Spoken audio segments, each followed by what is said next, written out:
So we've been talking a lot about servers recently on my channel, and I've decided to roll on the NA Mega Server Benediction for a completely fresh start going into Wrath of the Lich King. I tried to put a lot of thought into which server to choose. I originally wanted to roll on EU so I could raid during the day, but in the last couple months, and I guess since TBC has begun, these mega servers have continued to develop over time, and more of these old servers have become just barren wastelands. So I didn't really have that many options, and I'm worried that going into Wrath of the Lich King, these mega servers are just going to continue to get bigger and be the place to be, while these smaller servers continue to dwindle and the last place you want to be found in the newest expansion.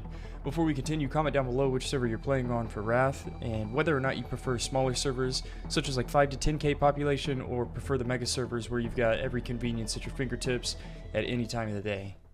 Today I want to talk about achievements. I'm really looking forward to farming achievements on a Death Knight, and I hope there's some type of website like Warcraft Logs or Ironforge Pro which tracks character achievement points, because I think it's going to be really enjoyable to try and complete all the achievements on a fresh character, and I'd like to have an idea of where I stand compared to everyone else while I'm doing it. Outside of the trackable achievements, which give you achievement points, there's special feats of strength. These are usually obtained for doing something previously that isn't available in the game anymore.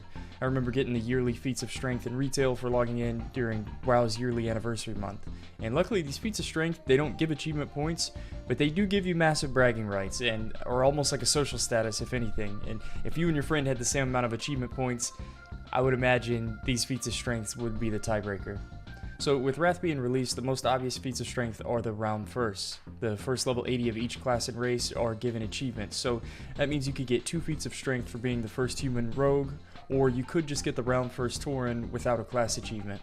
Additionally, the round first 450 skill professions are recognized as well.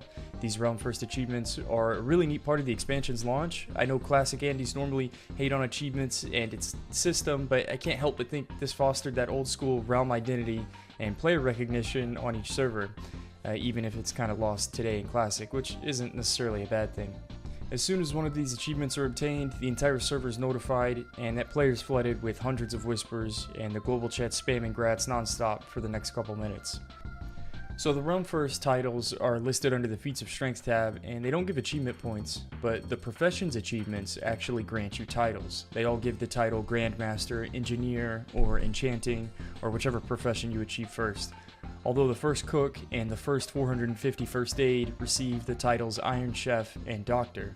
These are pretty cool title names that a few people are definitely going to try and server transfer to one of these dead servers to achieve that title, and probably end up just biting the bullet, waiting 3 months to transfer back just to secure this name.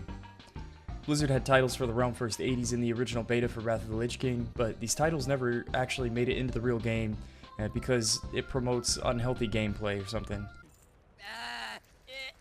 You can't go to the bathroom, you're stacking Sunder armor. It's okay.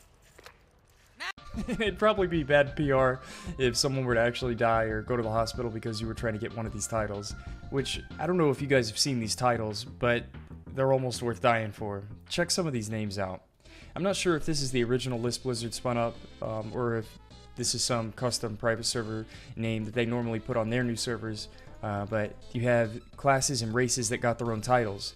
Mages had Archmage, Rogues got Assassin, Priests got Prophet right in front of their name, and then there's titles that follow your name, which I almost like more than the ones before, such as Round First Druid of the Emerald Dream, or Death Knights of the Ebon Blade. The race titles were pretty neat too. I personally like the Torrens Plains Runner title and Gnomes of Gnomergon.